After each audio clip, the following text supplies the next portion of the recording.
Terça-feira, 25 de julho de 2023, com a graça de São Cristóvão, conseguiram desenterrar o sapo de São Januário.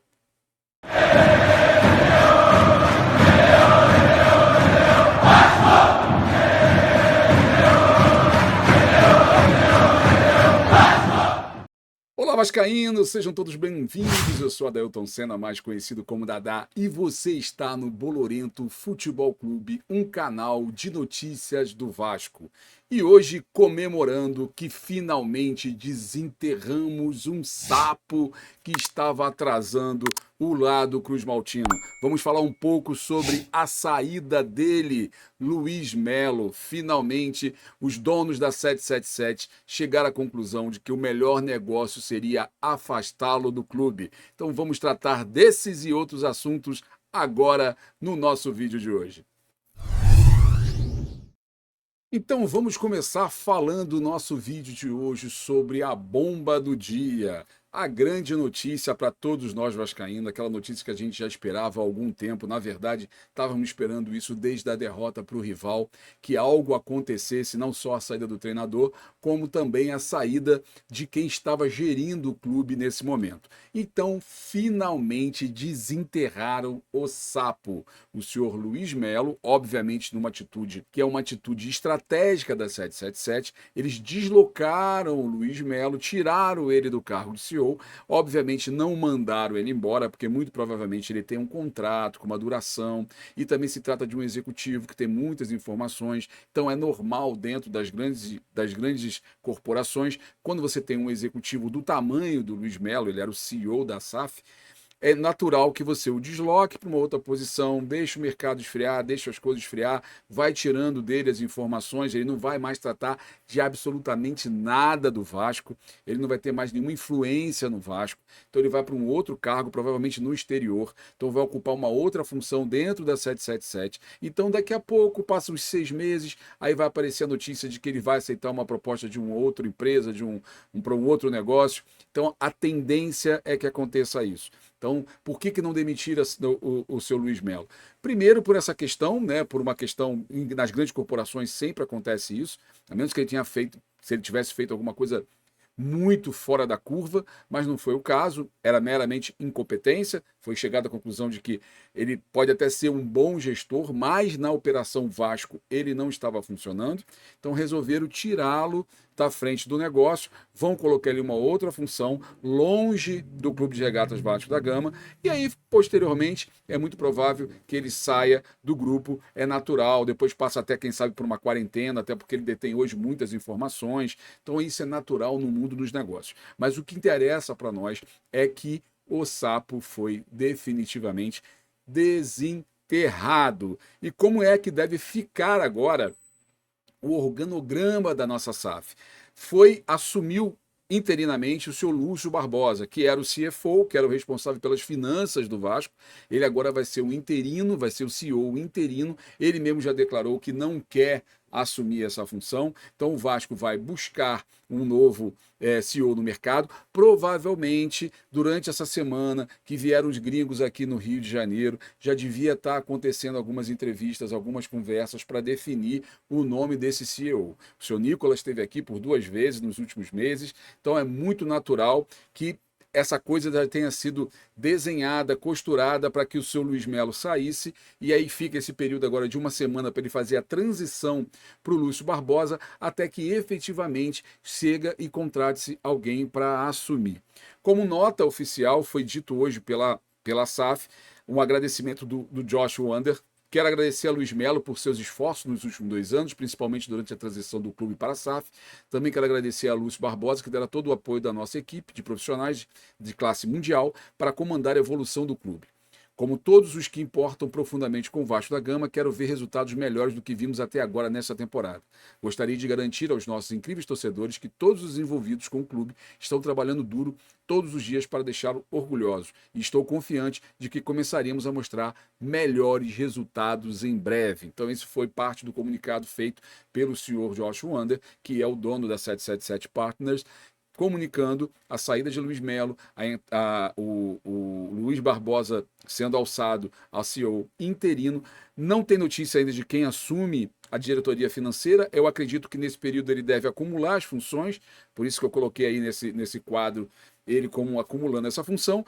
O Paulo Brax continua como diretor de futebol, obviamente, até porque não teria menor sentido você tirar o diretor de futebol no meio de uma janela, e até porque dizem também que quem emperrava os negócios do Paulo Brax era o Luiz Melo. Então agora a gente vai ver com essa nova gestão como vai ser o desempenho do Paulo Brax. Ele tem aí 8 dias para mostrar que tem competência para poder trazer jogadores para tentar salvar o Vasco desse buraco que o Vasco se meteu, muito por culpa dessa desastrosa administração.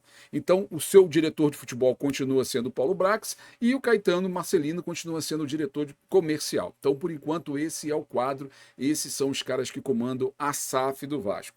Então, vamos ter como especulação o senhor Manuel Flores. Manuel Flores, ele é ex-diretor de competições da CBF, tem uma experiência internacional vasta, bons conhecimentos, bons treinamentos, bons cursos internacionais na área de gestão.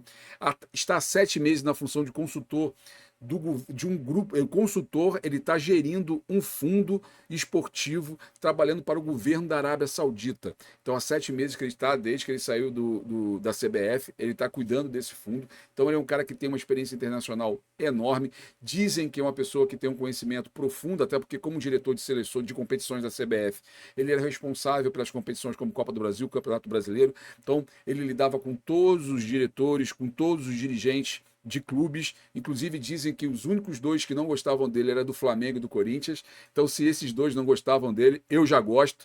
Então, o seu Manuel Flores é o mais cotado para assumir como CEO do Vasco.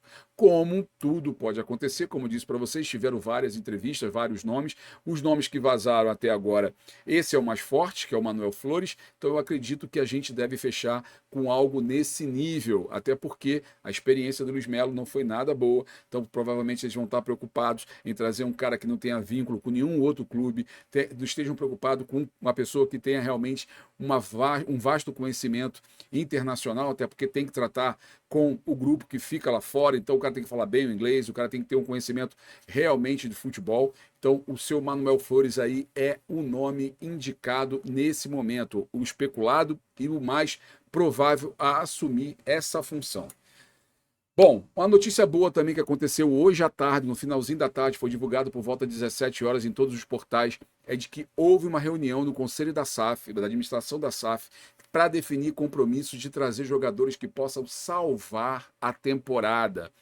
E dito no comunicado feito por eles, que a SAF vai trabalhar para atender as demandas de Ramon Dias. As contratações de um camisa 10 e de um centroavante são as prioridades. Durante o encontro, Paulo Brax apresentou a sua estratégia no mercado e teve a promessa do Conselho de Administração de que não serão medidos esforços na busca por reforços. A ordem é fechar bem a janela com novas contratações. Isso dito. Essa reunião teve a presença de Josh Wander, teve presença física e teve presença virtual. E o Josh Wander, que é o dono da SAF, o dono da 777 Partners, participou dessa reunião e fechou o compromisso. Lembrando, o Paulo Brax foi indicação direto da 777, talvez aí por isso que tinha uma rota de colisão entre Paulo Brax e Luiz Melo. Então, nesse momento, a 777 está dando carta branca para o seu Paulo Brax, através também com a presença ali do Ramon Dias, trabalhar no mercado. Qual é o problema que nós vamos enfrentar? O mercado já sabe o desespero do Vasco. Então, o mercado sabe que o Vasco está atrás de jogadores para tirar o Vasco dessa situação. Então, obviamente que alguns jogadores do qual o Vasco estava monitorando vão ser inflacionados. Então, vai ser muito difícil, eu já vou garantir para vocês, muito difícil da gente trazer, por exemplo, aqueles jogadores que a gente estava pensando em trazer. Carrascal, botaram agora o preço dele a 7 milhões de dólares. Então, como você vai trazer um jogador de 7 milhões de dólares, mesmo que abram as torneiras, obviamente vai ser com moderação, não vai ser uma abertura total, porque como é uma empresa que preza pelo orçamento, eles não vão sair aí fazendo loucuras.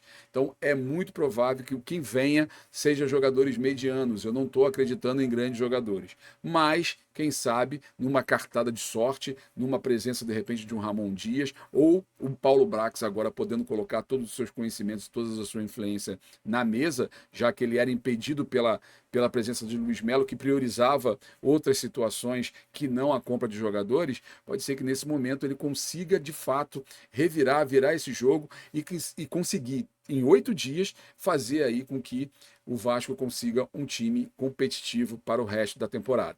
É o que todos nós estamos torcendo e esperando que isso aconteça. Por que isso?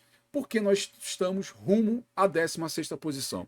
Essa é a nossa meta. Nós não podemos pensar em outra coisa que não seja chegar à 16ª posição. Porque o Vasco já conseguiu bater todos os recordes negativos desse campeonato. Para vocês terem uma ideia, o Vasco tem uma sequência sem vitórias em casa que é a pior da sua história. O Vasco empatou com o ABC em 16 de março, depois perdeu para o Atlético no amistoso em 31 de março, perdeu para o Bahia em 1º de maio, perdeu para o Santos em 14 de maio, perdeu para o Goiás em 22 de junho, perdeu para o Cruzeiro em 8 de julho e agora perdeu para o Atlético Paranaense. Então foram 7 jogos sem vitórias em São Januário. Isso na história do Vasco nunca havia acontecido. O máximo era 6, isso em 1944, acho que teve em 2015 5 partidas. Então teve aconteceu por 5 vezes, mas no máximo 6 partidas sem vencer. E o Vasco conseguiu a proeza de chegar ao número de 7 partidas sem vitórias no seu estádio, em São Januário. Então, isso é um recorde negativo que vai ficar para a história, vai ficar no nome lá, no currículo do seu Luiz Melo, no currículo do seu Paulo Brax, que foram eles que fizeram com que esse número negativo chegasse nesse nível que chegou. Outra informação, nenhum time que tinha um número tão baixo de pontos, na 16ª posição, conseguiu sair da zona de rebaixamento, conseguiu evitar o rebaixamento. Então o Vasco tem uma missão muito difícil, muito árdua, e aqui eu estou com um panorama dos próximos 10 jogos que o Vasco vai encarar pela frente. O Vasco hoje tem 9 pontos na 16ª rodada, porém só jogou 15 jogos, porque tem o jogo adiado com o América.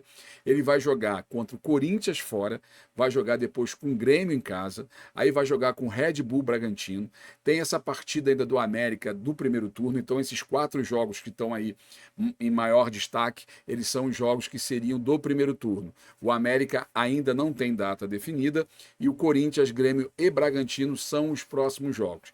Dessa forma a gente termina o primeiro turno. Começando o segundo turno, nós vamos ter o Atlético Mineiro em casa, o Palmeiras fora, o Bahia fora, o Fluminense em casa, o Coritiba em casa e o Santos fora. Esses vão ser os próximos 10 jogos do Vasco. Em situações normais de temperatura, a gente podia dizer que, de repente, desses jogos aí, o Coritiba era um jogo fácil, o Santos era um jogo fácil, o Bahia era um jogo fácil, o próprio América é um jogo fácil, só que todos esses times começaram a evoluir no campeonato. Nós estamos realmente diante de uma incógnita. Não dá para você apostar as suas fichas de que o Vasco vai ganhar essa ou aquela partida.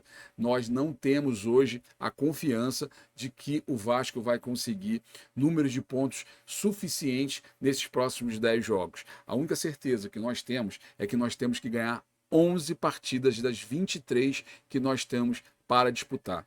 Então, teoricamente, desses 10 jogos, nós temos que ganhar 5.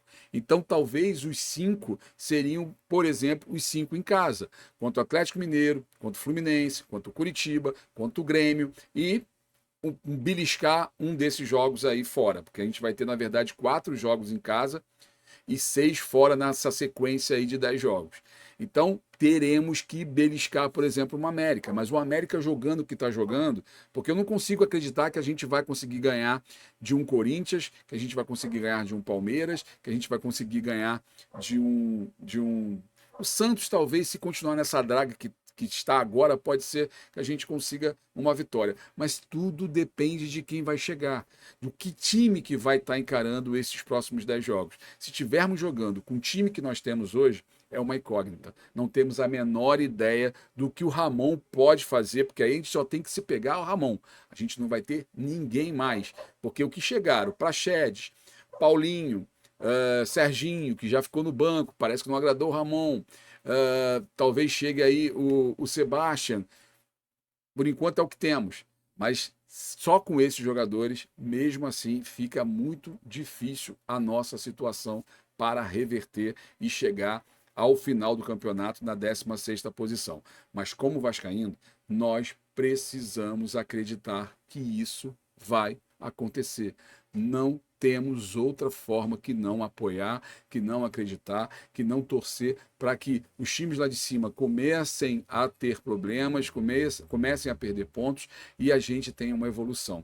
Na verdade, só depende, por enquanto, de nós. São 23 jogos, dos quais nós precisamos ganhar 11. Se nós fizermos a nossa parte, não vamos precisar de ninguém. Então temos que chegar no nosso limite sem precisar da ajuda de ninguém. Naturalmente ganhando jogos, pontuando e naturalmente saindo da zona de rebaixamento. É a única esperança que nós temos para esse campeonato.